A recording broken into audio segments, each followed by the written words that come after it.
Es ist böse Zeit.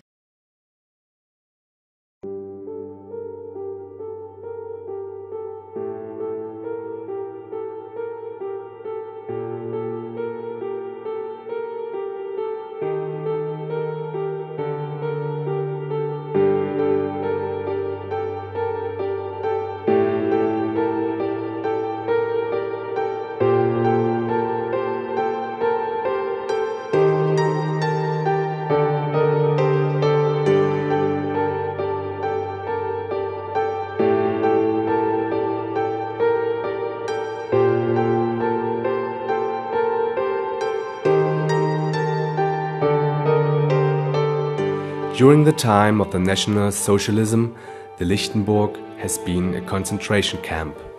It existed from 1933 until the end of the war. The concentration camp was one of the first in Germany, and later it became a sub-camp of Sachsenhausen.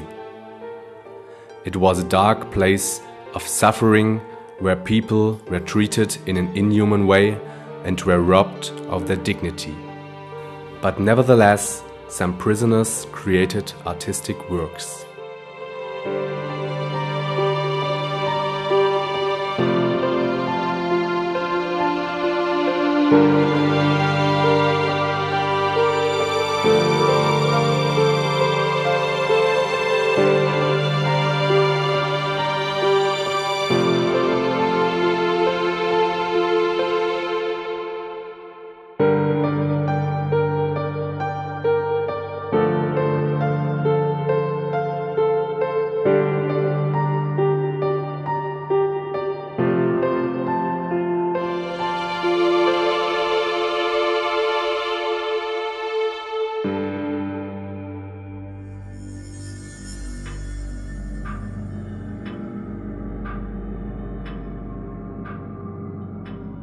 On the 19th of April 1945, the Ukrainian prisoner Stanislav Gritsenko has hidden this metal box with his diary telling the story of his time as a prisoner in Lichtenburg. 63 years later, in 2008, he came back to discover his box again. At the moment they are trying to restore it in an institute in Leipzig. I think that it is very dangerous to write a diary, because if he had been caught, he would have been punished. Nevertheless, Stanislav decided to write down his memories. Maybe he wanted them to last, so others get to know what happened to him, even if he had died, and therefore will not be able to tell his story. Besides, he saw and experienced many awful things, and his emotions were very strong. That is why he felt the need to express them. Writing a diary is one possibility to do so. In addition, you can see many translations of Russian words to German, and I think he used parts of his diary as a dictionary in order to improve his German.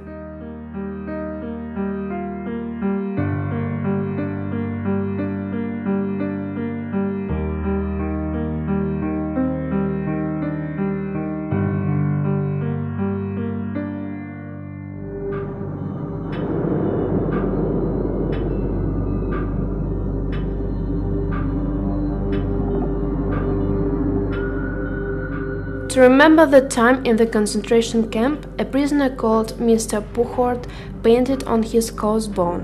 On the front side you can see the image of the Lichtenburg during the time of 1933-1934.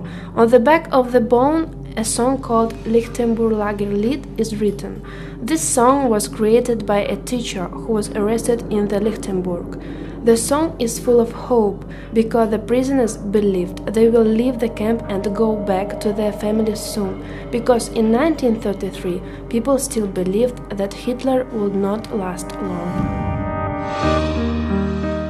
Why has he drawn this picture on the bone? Maybe he wanted his thoughts to last for a long time.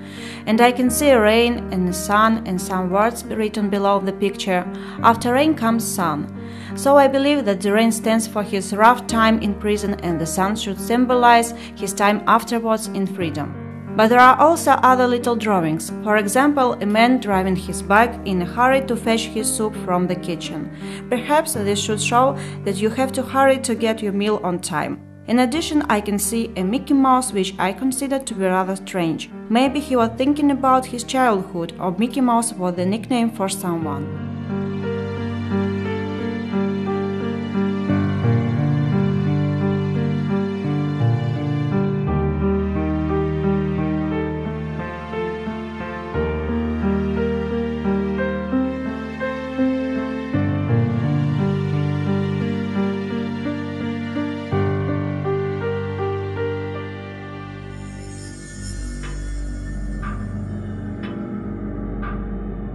These are paintings by Stefan Horski, a Polish prisoner who was deported from Sachsen-Anhalt to Bretin in 1943.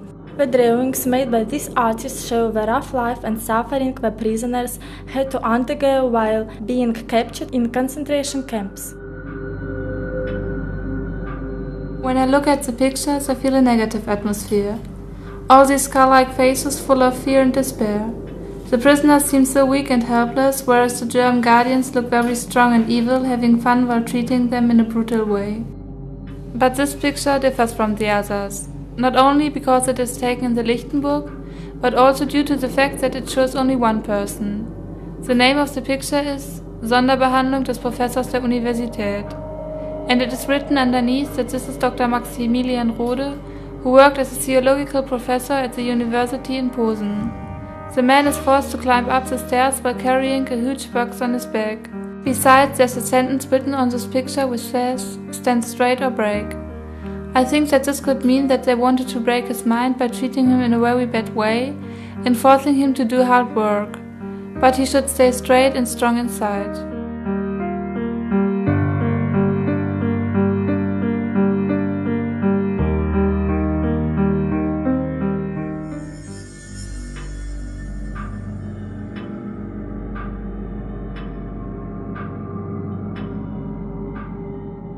Hermann Elflein, who worked as a lithographer, was imprisoned in the Lichtenburg during the time it was a concentration camp for men. Due to his job in a bookbindery, he was sometimes forced to create pictures for SS men. This is one possible explanation why this picture has been painted. But on the other hand, it could also express his wish for a better future and hope. There is a huge contrast between the positive and harmonic picture and the rough life in concentration camps. The picture resembles to an idyllic and harmonic countryside rather than to a place of suffering and despair. Since this picture is so harmonic, I think that maybe Elflein tried to escape from the brutal reality and wanted to get his mind off the awful and terrible things he had to see and also experienced himself.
Die hier zu sehende Inschrift steht beispielhaft für die durch Häftlinge angefertigten Schriftzügen an den Wänden der sich im Bunker befindenden Dunkelarrestzellen. Zur Strafe wurden die Insassen hier ohne Licht und in großer Enge eingekerkert.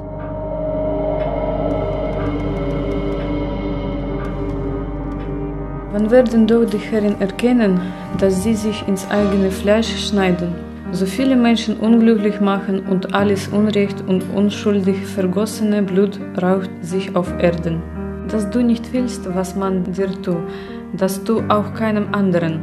Am 26. September bis 6. Oktober 1938 hausten sie unter den Gefangenen, die Menschen unterworfen, gestoßen, geschlagen, mit Wasser nass gespritzt und mussten 1,5 Stunden in der Kälte abends draußen stehen. Wäre der deutsche Michael schlafen geblieben, dann hätte er keine Sünde. Jetzt kann er nichts zur Entschuldigung vorbringen und alles fällt auf seinem Kopf zurück. Noch heute herrscht im Bunker eine düstere, unheimliche Atmosphäre und man kann sich kaum vorstellen, wie verloren und verzweifelt sich die Häftlinge damals gefühlt haben mussten. In dieser hoffnungslosen Umgebung war das Einritzen von Schriftzügen ihre einzige Möglichkeit, ihren Gedanken und Gefühlen Ausdruck zu verleihen. Es könnte sich auch um den Versuch handeln, eine Botschaft zu hinterlassen, für den Fall, dass man selbst nicht lange genug überlebt, um seine Geschichte zu erzählen. Zudem bietet es eine Möglichkeit der immer gleichen Dunkelheit, die jedes Zeitgefühl raubt, zumindest für einen kurzen Zeitraum zu entfliehen.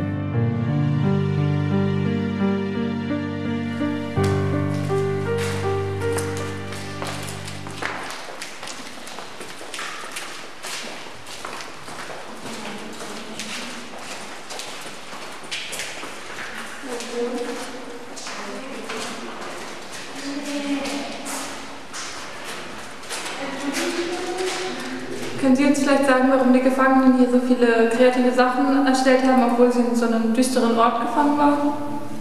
Die Häftlinge haben zum Teil damit versucht, ihre Haftzeit sich zu erleichtern, also ihre Würde zu bewahren, Menschen zu bleiben, indem sie im Grunde genommen schöne Dinge getan haben.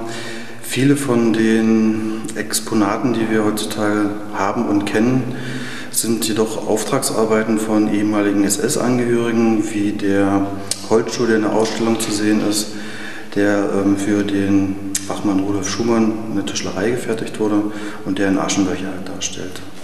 Спасибо. Bitte, gern geschehen.